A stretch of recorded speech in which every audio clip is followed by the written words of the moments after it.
Bismillahirrahmanirrahim. Assalamualaikum warahmatullahi wabarakatuh.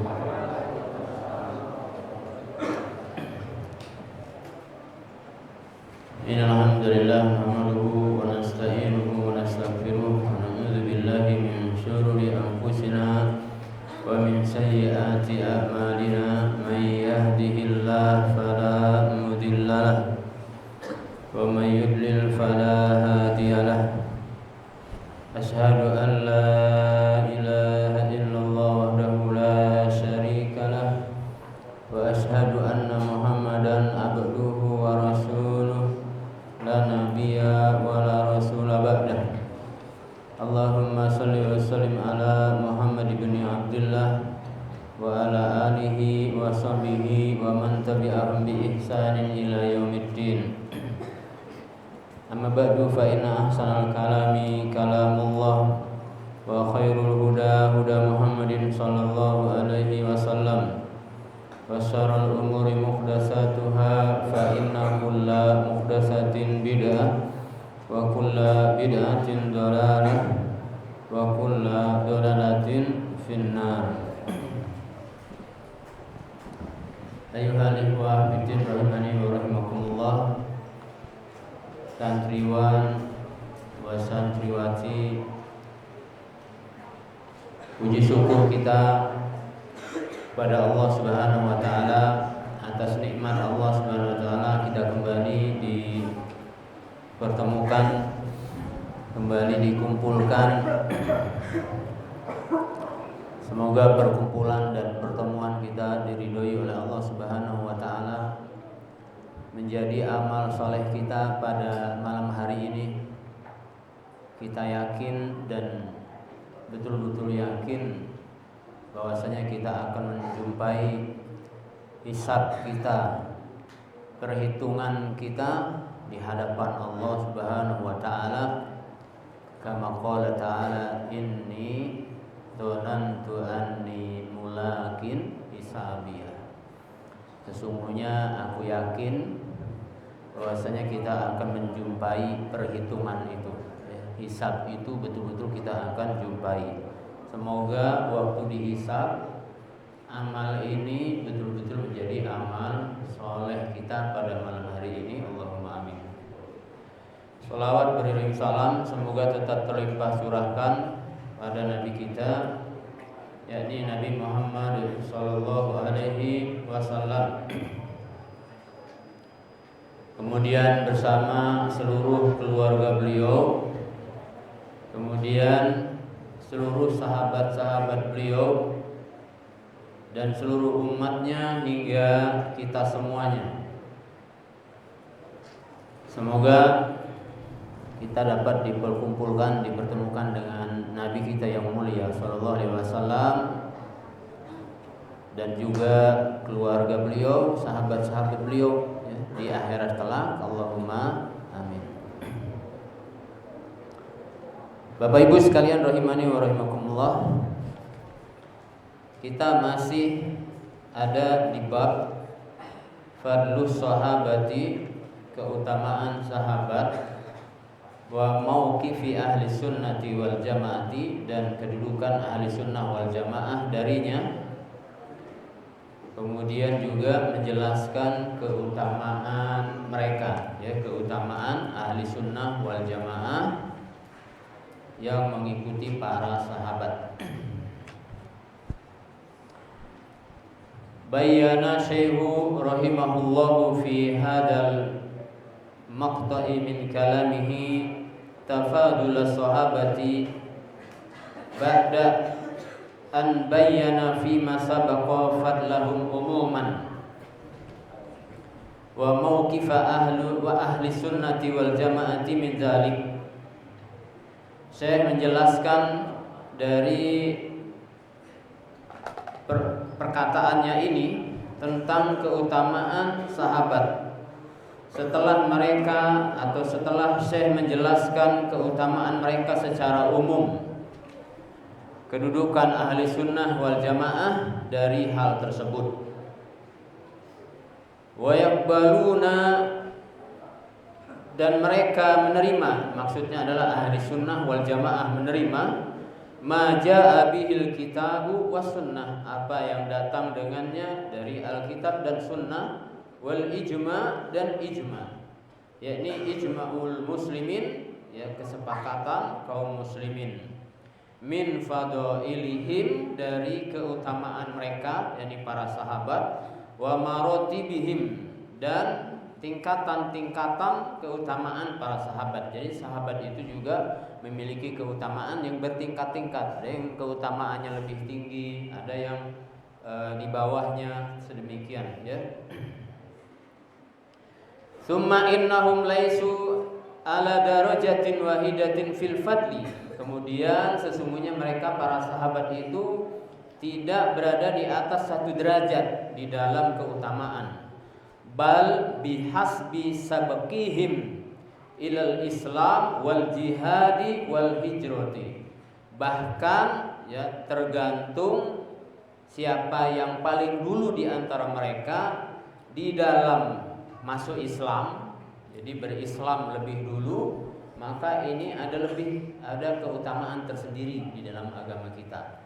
Kemudian wal jihadi, lebih dahulu berjihad, ya lebih dulu berjihad, wal hijrati dan lebih dulu berhijrah, ya lebih dulu berhijrah,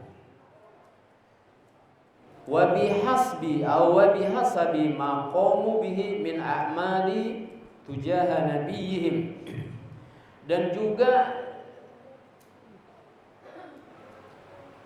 sesuai dengan amal-amal mereka, menegakkan amal bersama Nabi Shallallahu Alaihi Wasallam, wa dinihim dan agama mereka radhiyallahu anhum.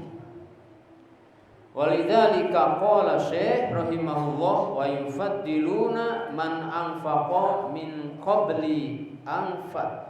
qablil fathi wa huwa sulhi Hudaybiyah, dan mengutamakan mereka bagi orang yang berinfak sebelum apa? Sebelum Futuh Mekah, yakni disebut dengan Sulhi Hudaybiyah. Kemudian Allah Subhanahu wa taala menamakannya dengan Sammahu Fathan. Sebagaimana firman Allah Ta'ala, inna fatahna laka fathan mubina. Inilah yang masyhur yang disebut dengan perjanjian Hudaybiyah. Kemudian Hudaybiyah itu apa? Wal Hudaybiyah itu bi'run. Hudaybiyah itu adalah nama sumur, ya, sebuah sumur. Qaruba Makkata waqa'at indahul bai'ah tahta sajarah. Dekat Mekah yang terjadi di sisinya bai'at, ya janji setia kepada Nabi sallallahu alaihi wasallam di bawah sebuah pohon. Di mana di sana ketika orang-orang musyrik menghalangi Rasulullah SAW dan sahabatnya ketika mau masuk Mekah, fabayya'uhu alal maut. Wa sumiyat hadhil bai'ah fathan lima hasala bisababiha minal khair wan nasri lil muslimin. Diberi nama bai'at ini dengan fathan karena dengannya kaum muslimin mendapatkan kebaikan yang banyak dan pertolongan untuk kaum muslimin. Sehingga Allah Subhanahu wa taala berfirman, la yastawi minkum man anfaqa min qablil fathi. Baik para jamaah rahimani wa rahimakumullah, kita coba membuka ayat ini. Dalam surah Al-Hadid Allah Subhanahu wa taala berfirman, di mana ayat awalnya itu kata Allah Subhanahu wa taala, wa ma lakum alla tunfiqu fi sabilillah. Kata Allah, mengapa kalian itu tidak berinfak di jalan Allah? Mengapa kalian itu tidak berinfak di jalan Allah? Sebagaimana ayat 10 ini sama dengan ayat 8, diawali dengan pertanyaan. Yaitu ayat 8-nya gini, wa malakum la tu'minu billahi wa rasul. Mengapa kamu tidak beriman kepada Allah dan Rasulnya? Mengapa tidak percaya kepada Allah dan Rasulnya? Tatkala Allah dan Rasulnya mengajak beriman. Tatkala Allah dan Rasulnya mengajak beriman. Kemudian di ayat 10-nya ini, wa ma lakum alla tunfiqu fi sabilillah. Mengapa kalian tidak berusaha untuk berinfak di jalan Allah? Ayat ini ditujukan kepada siapa? Sahabat Nabi, kepada sahabat. Tapi tahu tidak, setiap ayat yang turun oleh Allah kepada sahabat itu juga berlaku untuk kaum muslimin. Kita ditegur oleh Allah, mengapa kamu tidak berinfak di jalan Allah? Mengapa? Kemudian Allah menyebutkan, menyebutkan apa? Walillahi mirasus samawati wal ard. Padahal milik Allah lah apa-apa yang ada di langit dan apa-apa yang ada di bumi. Jadi sebetulnya semua harta yang Allah titipkan kepada kita itu bukan milik kita aslinya, titipan saja, titipan. Jadi milik siapa? Milik Allah, titipan. Sehingga dengan Allah sebutkan ayat ini dengan harapan besar orang itu hilang. Apanya? Hilang kekikirannya untuk memiliki harta. Sehingga kalau Allah minta, dia tidak akan berat untuk mengeluarkannya. Tetapi jangan salah para jamaah rahimani wa rahimakumullah. Sebagian kaum muslimin itu kalau sudah bicara infak, itu yang dibayangkan ada infak itu urusan orang kaya. Kalau orang miskin, ya enggak lah, namanya juga orang miskin gitu ya. Enggak. Ini semua kena kepada kaum muslimin. Dan Allah itu akan menghitung sesuai dengan apa? Sesuai dengan kemampuan orang tersebut. Kalau misalnya orang kaya punya uang 1 miliar, kalau dia infak 100 juta, berarti itu berapa persen? 10%. Kalau kita punya uang 1 juta, punya uang 1 juta. Kalau 10%-nya berapa? 100.000. Kalau kita yang punya uang cuma 1 juta, infaknya 100.000, itu sebanding dengan orang kaya yang infak 100 juta. Pahalanya itu. Lah kalau kita cuma punya duitnya 100.000, kemudian kita berani infak 50.000, berarti kita sudah 50% itu dari apa? Dari harta yang Allah titipkan kepada kita. Jadi misal gini, ada orang kaya punya harta 1 miliar, infaknya 100 juta, dengan orang yang punya harta 100.000, infaknya 50.000, mana besar pahalanya? Mana besar pahalanya? Yang 50.000. Jangan salah. Jadi lakukan dari yang kecil-kecil dulu. Di sini kita latihan latihan memberi. Latihan apa?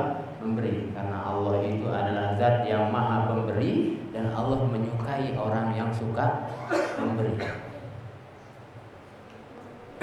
Nah, sudah. Kemudian Allah menjelaskan lagi, la yastawi minkum man anfaqa min qablil fathi wa qatal. Tidak sama di antara kalian orang yang berinfak sebelum Fathu Mekah dengan peperangan sebelum Fathu Mekah.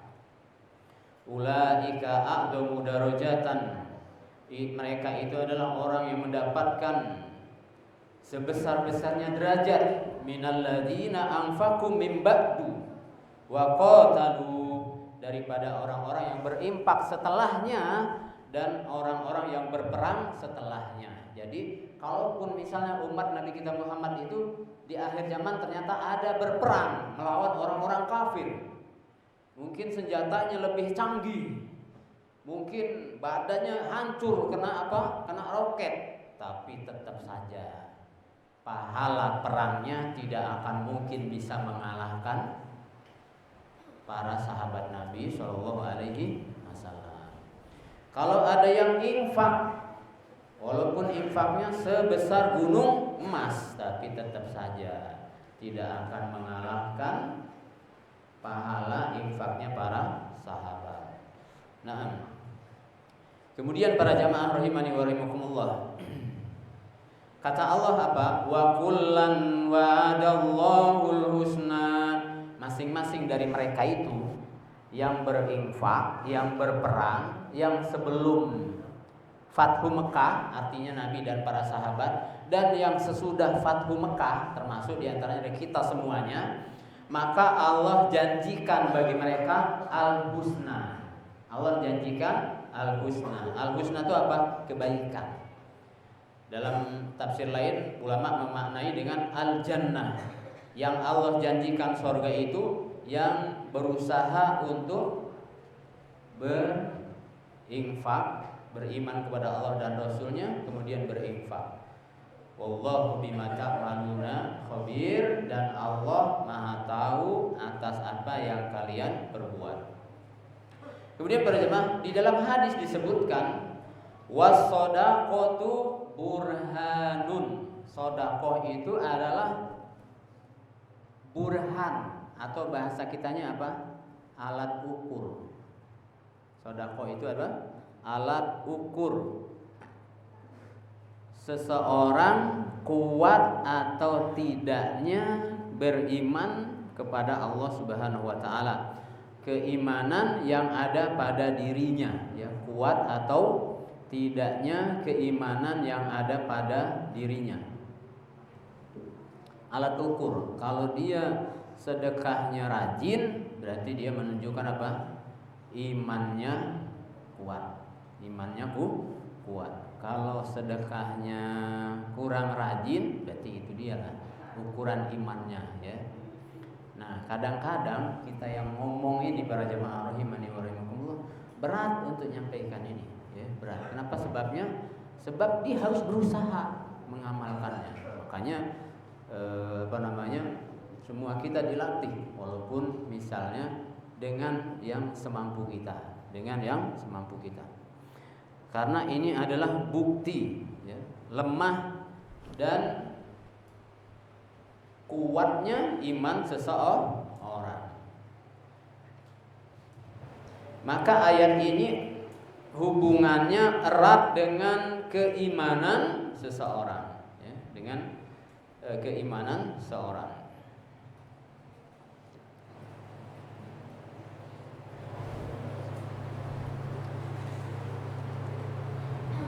Dan di sini ternyata para jamaah rahimani wa rahimakumullah, kata para ulama, ini kunci agar kita bisa meyakinkan orang itu adalah apa? Kalau kita bisa melakukannya terlebih dahulu. Ya, kalau kita bisa melakukannya terlebih dahulu. Kalau misalnya kita mau bicara infaknya, terus kitanya nggak pernah berinfak, ya ini ngambang, ya, ngambang, nggak berbobot ucapan itu.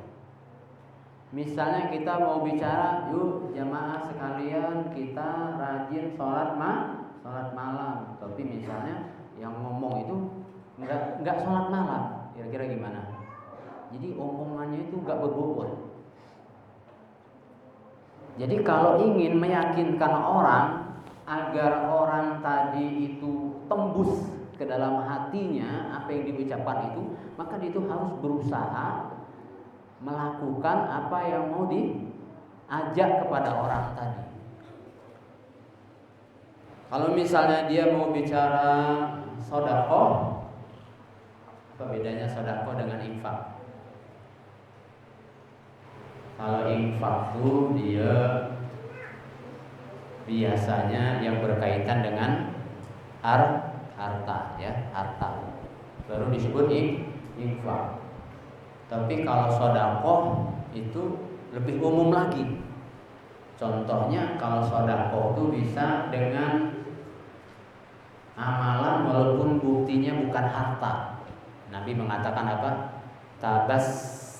Tabassam wajhuka fi wajhi ahika sodaqatun. Senyumnya engkau di hadapan saudaramu itu adalah apa? Sedekah. Nah, sedekah. Jadi beda ya. Kalau infak senyum baik. Aku infak ya. Besok ada sumbangan untuk beli nasi bungkus, olehnya nak ngecor masjid misalnya. Ada aku infak juga, tapi senyum baik dia. Nah, itu berarti namanya bukan infak, apa? Sedekah. Sedekah dengan senyum.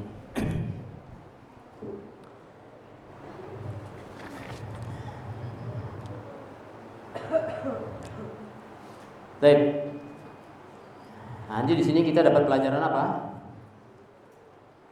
Para sahabat itu, Nabi Shallallahu Alaihi Wasallam itu apabila hendak menyampaikan kepada para sahabat-sahabatnya, maka beliau pasti sudah melakukannya. Makanya kadang-kadang ulama-ulama dulu itu ada kalanya oleh jamaahnya diminta, dipesen, tolong ya kakek waktu khutbah Jumat, tolong sampein ini. Misalnya tolong sampein tentang lemah lembut sama orang tua misalnya ya. Atau apalagi akhlak yang baik. Itu ulama itu, kalau ulama-ulama dulu dia nggak langsung begitu hari ini misalnya hari Rabu ada yang pesen tolong sampein khutbah ini, nggak langsung Jumat itu langsung disampaikan, enggak.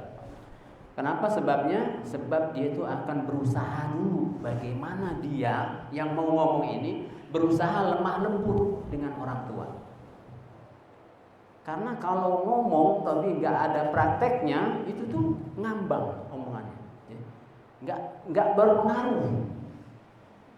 Tapi kalau orang tadi sudah mempraktekkan, di omongannya itu sangat membekas di hati orang yang mau disampaikan. Makanya saya tidak tahu ini apa yang saya sampaikan ini. Saya malu sebenarnya ya. Tapi kita sama-sama belajar lah ya. Kita sama-sama belajar. Kalau kita ya pernah dulu di pondok itu bicara bahas tentang pernikahan. Lah ustadznya itu belum nikah. Ini lucu kan. Ustadznya tadi apa? Belum nikah. Jadi setiap kali bahas ustadznya tadi dia, sebenarnya saya ini lagi ngimpi katanya. Kenapa sih? Karena dia sendiri belum pernah mempraktekannya ya. Jadi kalau sudah praktek, sudah mengalami beda. Ya, makanya kurang cocok sebenarnya kalau khutbah nikah, tapi yang khutbahnya tadi belum nikah tuh. Ya secara ilmu bisa jadi nyambung, tetapi beda dengan orang yang sudah pengalaman. Atau apalagi misalnya manasik haji, tapi dia belum haji, jadi itu ngambang, ini masih ngambang. Manasik umroh, tapi dia belum pernah umroh, itu pasti ngambang. Makanya di sini penting tatkala kita mau ngajak orang untuk ke suatu ilmu, maka kita harus berusaha melakukan terlebih dahulu ya. Contohnya misalnya tentang nikah tadi Nabi pernah bersabda gini, ya ma'syaros sabab, wahai para pemuda, man istata'a minkumul ba'ah, barang siapa di antara kalian yang mampu untuk menikah, falyatazawwaj, maka menikahlah. Fa innahu aghaddu lil basar, karena dengan menikah itu akan menyebabkan dia menundukkan pandangan, Wa ahsanu lil farj, dan akan menjaga kehormatannya, menjaga kemaluannya maksudnya. Wa man lam yastati fa alaihi bisawm. Kata Nabi, pesannya apa? Wasiatnya apa? Bagi yang tidak mampu atau belum mampu menikah, hendaklah dia berpuasa. Karena fa innahu lahu wija. Puasa itu bisa meredam gejolak. Kemudian setelah itu dipraktekkan oleh seseorang. Misalnya karena dia belum mampu nikah, akhirnya dia puasa. Tapi pas puasa itu hari pertama, tapi syahwatnya masih kuat. Padahal puasa tadi untuk apa? Meredam syahwat. Tapi kok dia puasa hari pertama, syahwatnya masih kuat. Apa mungkin hadis Nabi yang disampaikan Nabi 1400 lebih tahun yang lalu itu salah? Jawabannya enggak mungkin, ya kan? Jadi ternyata apa? Kata Al-Imam Ibnu Hajar Al-Asqalani, kata beliau, itu memang bisa jadi syahwatnya itu tetap kuat walaupun dia puasa, tapi kalau baru sehari puasanya. Tapi kalau terus puasanya terus, besok puasa lagi, puasa Daud misalnya, puasa sehari enggak, itu betul-betul akan menjadi peredam,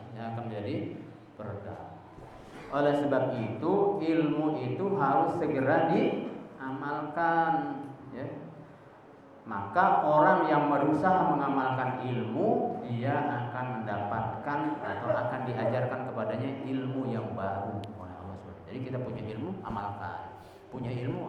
Itu kalau kita ingin ditambah oleh Allah ilmu yang baru.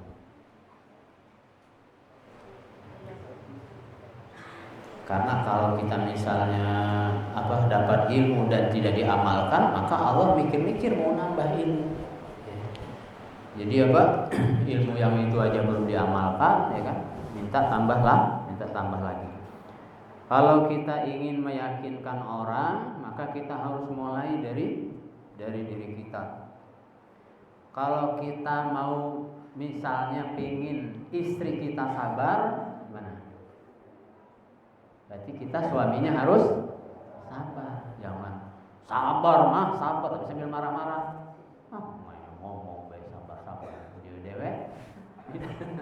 Pastilah gua bakal berutuan, ya kan?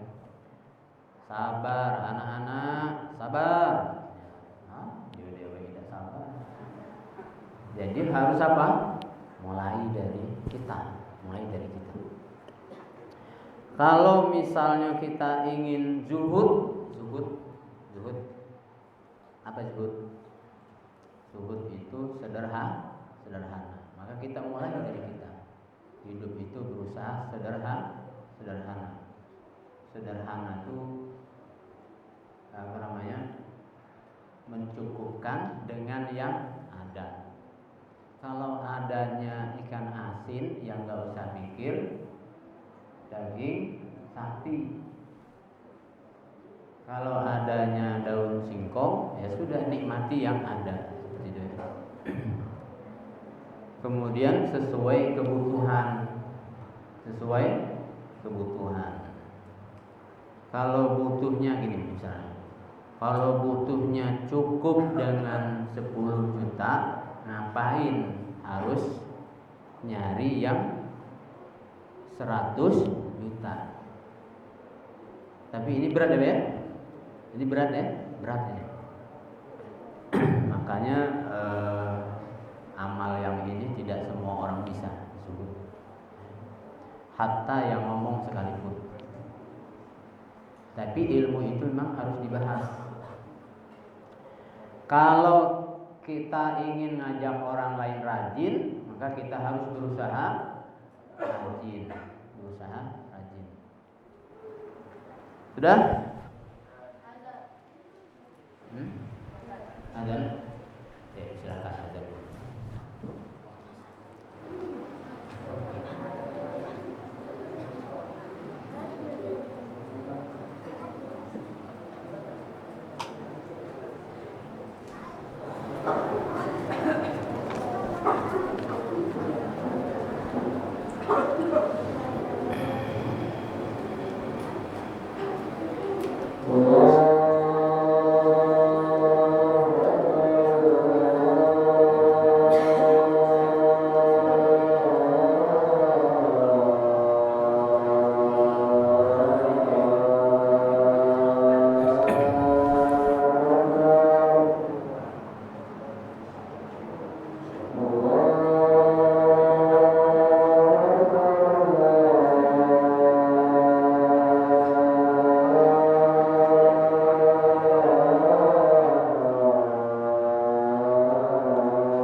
Allahumma shalli ala Muhammad wa ala ali Muhammad.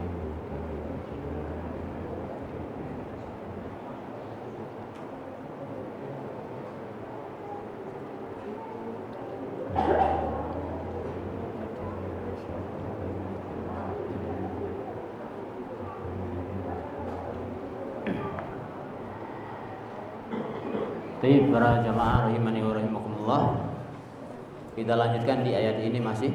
Kata Allah Subhanahu wa taala, "Alla tunfiqu fi sabilillah." Mengapa engkau tidak berinfak di jalan Allah, ya. Imma infak untuk kemaslahatan umat, untuk bangun masjid atau yang lainnya, untuk menyantuni anak yatim, atau untuk membantu orang miskin. Disebutkan juga infak itu bisa juga di dalam agama kita ini berlaku untuk infak seorang kepala keluarga kepada istri dan anak-anaknya. Ya, disebut apa dalam bahasa kita? Jadi nafkah, bahasa Arabnya nafaqah. Di bahasa Indonesia jadi apa? Diserap menjadi nafkah. Nah ya, nafkah. Ini juga sama, ini juga fisabilillah. Ya, bapak-bapak ya pergi kerja ke kebun, kemana saja untuk menafkahi istri dan anak-anaknya agar tidak minta-minta. Ini juga sama, fisabilillah. Sama dengan berinfak di jalan Allah. Fahuwa fisabilillah, kata Nabi sallallahu alaihi wasallam. Makanya bahasa infak kalau untuk keluarganya mana nafkah. Kemudian juga kita sedikit membahas ini. Allah banyak sekali menyinggung dalam Al-Qur'an, ya ayyuhalladzina amanu anfiqu mimma razaqnakum. Wahai orang-orang beriman, berinfaklah terhadap apa atau sebagian rizki yang telah kami berikan kepadamu. Allah yang perintahkan. Dan banyak sekali nih dalam surah Al-Baqarah aja ada banyak ya, ayat 16, ayat 267. Nabi sallallahu alaihi wasallam juga pernah bersabda dalam hadis yang cukup panjang. Kata beliau sallallahu alaihi wasallam, "Ma minkum ahadun," tidaklah salah seorang dari kalian, "illa sayukallimuhu rabbuh," kecuali atau melainkan kelak dan pada hari kiamat Allah akan mengajak bicara dengannya. Laisa bainahu wa bainahu turjuman. Tidak ada antara Allah dengan orang tersebut, maksudnya dengan kita, tidak ada yang menerjemahkan. Tidak ada yang menerjemahkan. Fayanzuru aymanu minhu, maka ia melihat ke arah kanannya, fala yara illa ma qaddama min amalihi.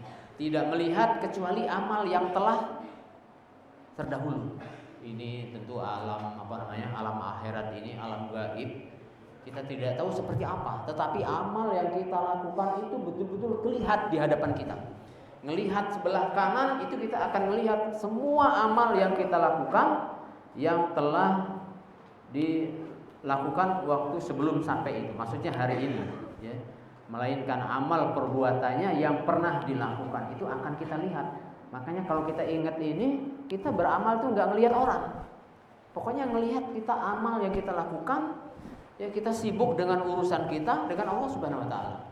Sebenarnya kadang-kadang kita itu suka melihat orang, bahwasanya kita itu dihina orang, dilihat orang, diejek orang. Enggak sebenarnya. Mungkin sekali-kali aja itu ya. Orang juga sudah punya kesibukan masing-masing. Tapi ini tadi di dalam jiwa ini kan ada tiga ya dalam jiwa kita ini. Ada apa? Ada syaitan alladzi yuwaswisu fi rinnas. Nah, syaitan itulah yang galak bisik-bisik, ya, yang galak ngadu-ngadu. Ya, si anu itu sepertinya ngomong ke kamu, si anu itu bisik-bisik kamu, ngejek kamu, dan lain-lain. Itu setan kerjaannya, supaya kita berburuk sangka dan yang lainnya. Satu. Yang kedua apa? Yang kedua ada hawa nafsu, ya kan? Ada sama hawa nafsu juga gitu. Memerintahkan kepada yang buruk-buruk. Nah, ada yang ketiga itu ilham. Ilham ini dari Allah dan dari malaikat. Nah, itu ya, bisikan-bisikan kebaikan, ajakan-ajakan kepada kebaikan. Ini adalah ilham dari Allah Subhanahu wa taala atau bisikan dari malaikat. Nah, ya, tiga itulah yang di jiwa kita. Kemudian wa yanzuru as'ami minhu fala yara illa ma qaddama. Ia pun melihat ke kiri, tidaklah dia lihat melainkan amal perbuatannya yang pernah dilakukan. Ke kanan amal, ke kiri amal. Kemudian wa yanzuru baina yadayhi fala yara ilan nar. Dan dia melihat ke depan, tidaklah dia melihat melainkan apa? Melainkan neraka di hadapan wajahnya. Jadi kalau melihat ke depan, melihat neraka. Kebayang lihat neraka ya. Fattakun nar, maka kan Nabi apa? Fattakun nar. Fattakun nar itu maksudnya peliharalah diri kalian dari api neraka walau bisikit tamrotin, sekalipun dengan sebiji buah kurma. Jadi sedekah itu jangan anggap remeh, walaupun apa? Sebiji buah kurma, sebutir kurma, sepotong roti. Gak usah minder dengan orang yang aku sudah sedekah 1 juta, aku 10 juta. Gak usah minder, kita beramal sesuai dengan kemampuan. Sepotong roti kita sedekahkan karena Allah, nanti dipelihara oleh Allah yang sepotong tadi. Maka sebagaimana telah saya sampaikan ya pada pertemuan-pertemuan terdahulu, kita seperti mensedekahkan seekor lembu, kemudian lembunya dipelihara oleh Allah, kemudian membesar seperti gunung Uhud. Nah, itu dia. Sebutir kurma bisa besar kalau karena Allah, bisa menjadi besar seperti gunung. Bayangkan gunung Uhud, ya. Gunung Uhud besar para jamaah rahimani wa rahimakumullah. Jadi apa? Jangan remehkan apa? Sedekah. Lakukan aja. Gak usah melihat orang. Lakukan aja pokoknya. Apa yang kita bisa lakukan, lakukan gitu. Jadi hidup itu memang seperti itu, motivasi untuk terus berbuat baik. Gak usah melihat orang, lakukan saja karena Allah Subhanahu Wa Taala. Gak usah takut diejek orang. Yang penting inilah yang kita lakukan. Lihat keutamaannya. Ya, pertama kata Nabi apa? Inna shadaqatas sir, sesungguhnya sedekah sembunyi-sembunyi. Tudfi'u ghadabar rabbi, itu akan memadamkan atau meredam murka siapa? Allah Subhanahu wa taala. Satu. Apalagi? Yang kedua, wasadaqatu tudfi'ul khati'ah kama yudfi'ul ma'an nar.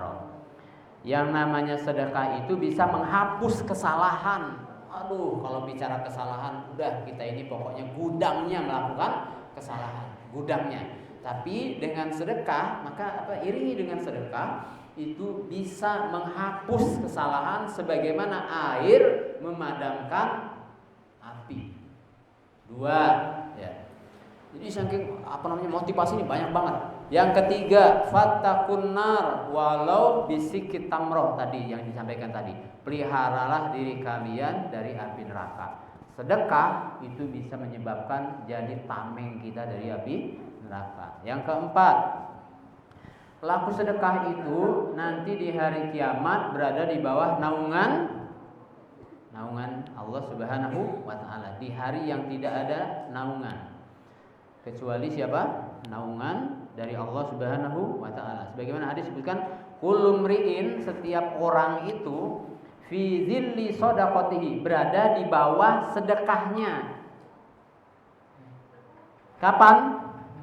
Hatta yuddo bainan nas, sampai dia digelar atau ditetapkan pengadilannya di antara manusia. Jadi apa? jadi pelindungnya, jadi naungannya. Di hari nggak ada naungan kecuali apa? Naungan yang diizinkan oleh Allah. Naungan itu adalah salah satunya apa? Sedekah. Sedekah.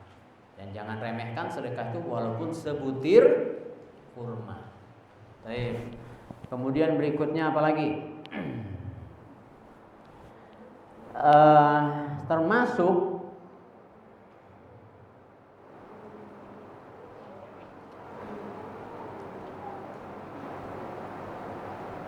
nah ini dirincikan lagi di apa? Yazid berkata, wa kana Abu Marsad la yukhti'uhu yaumun illa tasaddaqa fihi bisayf walau ka'kata ya walau ka'katan au basalatan au kada. Ya Allah, insyaallah kita bisa banget ini. Cuman tinggal sungguh-sungguh apa enggak kita. Tidaklah satu hari Abu Marsad ini berbuat suatu kekeliruan melainkan dia segera bersedekah. Abu Marsad ini kalau dia berbuat kekeliruan, berbuat kesalahan, apalah pokoknya dia segera bersedekah. Kadang-kadang kita ini kalau ngobrol-ngobrol, nama si fulan disebut. Waduh, pas sudah gibah gitu. Aduh, ini udah melakukan kesalahan. Terusan kita caranya untuk menghapus itu kita harus apa? Minta maaf sama orang yang kita gibahin tadi kan, atau menyebutkan kebaikan atau menghapus apa yang kita gibah tadi.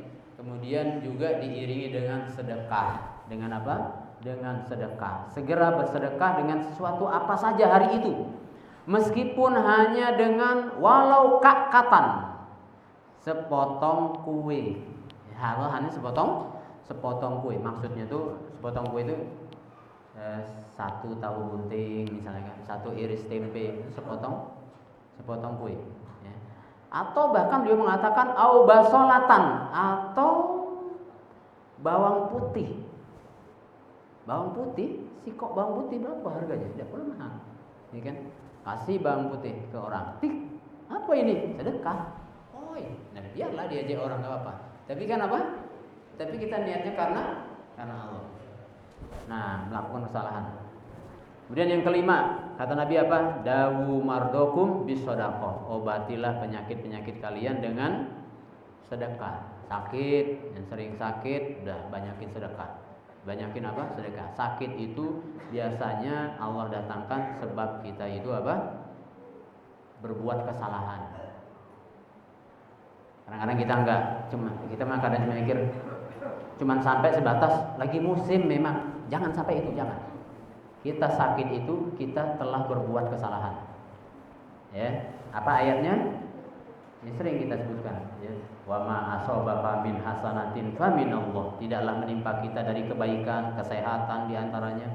Faminallah, itu dari Allah. Wa ma asabaka min sayyi'atin famin nafsik. Tidaklah menimpa keburukan kepada kita, sebabnya adalah dosa-dosa kita. Allah yang ngasih tahu. Jadi, bersedekah supaya Allah angkat penyakitnya.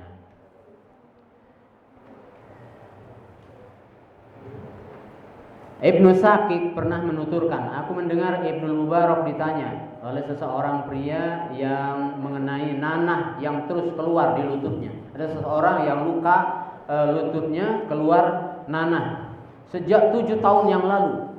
Kata siapa? Kata Ibnu Syakik. Sebenarnya ia sudah berobat bermacam-macam pengobatan dan ia pun telah berkonsultasi dengan banyak dokter, namun belum membuahkan hasil.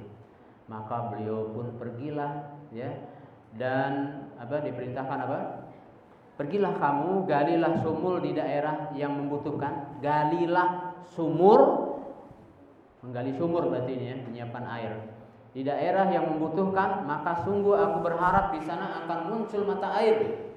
Kemudian apalagi dengan usaha itu dapat menghentikan darah yang keluar dari lututmu. Maka pria itu pun melakukannya, kemudian ia disembuhkan oleh Allah Subhanahu wa taala.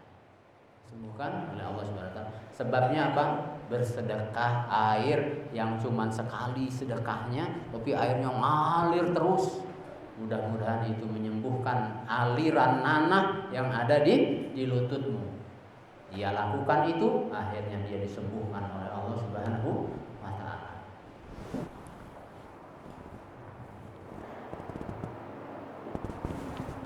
Kemudian juga disebutkan ternyata sedekah itu juga bisa menyebabkan penawar dari berbagai penyakit hati. Penyakit hati itu apa sih? Penyakit hati itu kan iri, dengki, sombong, ya kan, keras, susah nerima nasihat, gitu kan? Merasa pokoknya kalau ini yang paling benar, misalnya seperti itu. Susah nerima nasihat. Nah, itu ternyata dengan bersedekah itu bisa mengobati kerasnya hati, bisa meluluhkan kerasnya hati. Ya. Kata Nabi SAW apa? In aradta talina qalbik fat'im al-miskina wamsah ra'sal yatim. Jika kamu hendak melembutkan hatimu, maka berilah makan orang miskin dan usaplah anak yatim. Usaplah anak yatim. Bukan musap tapi santuni anak yatim. Baik. Bahkan dengan sedekah juga bisa menolak berbagai macam musibah. Nah, berarti ini mudah-mudahan Allah Subhanahu wa taala, saya tidak berpanjang-panjang, mudah-mudahan Allah Subhanahu wa taala memberikan taufik kepada kita semuanya. Kita dijadikan oleh Allah gemar bersedekah, tidak menunggu harus punya uang banyak, tidak menunggu harus punya harta banyak, tapi mulai dari yang kecil. Semoga dengan mulai dari yang kecil ini Allah Jalla Ta'ala memberkahi harta kita, kemudian lama-kelamaan kita bisa bersedekah dalam jumlah yang lebih besar. Allahumma amin. Allahu a'lam bishawab.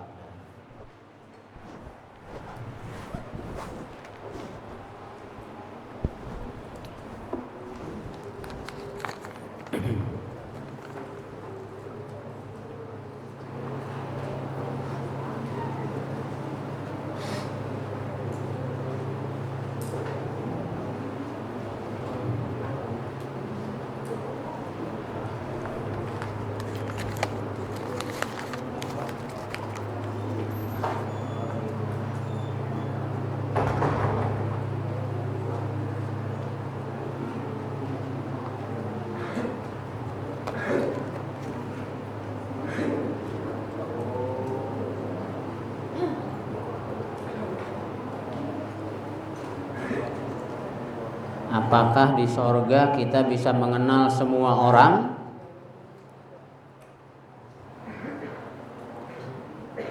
Dan bisa melihat wajah Allah? Bisa mengenal semua orang di sorga?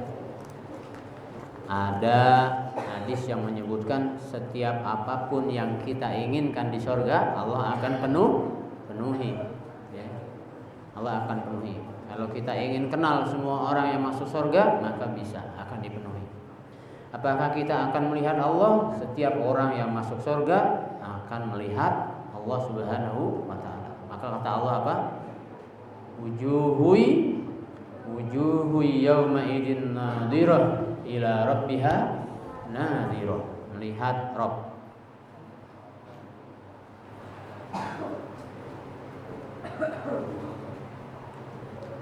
Apakah boleh melirik ketika sholat? Melirik itu apa? Melirik gitu ya. Boleh kalau ada keperluan. Tapi kalau sholat lirik kanan, lirik kiri, makruh, bisa mengganggu kehusuan. Misalnya kita sholat kok imamnya lamunian, tidak bangun-bangun, misalnya, boleh kita angkat sedikit. Ternyata imamnya meninggal misalnya. Ya, kalau kita sujud terus sudah angkat-angkat, kita nggak tahu. Bisa jadi ada seperti itu.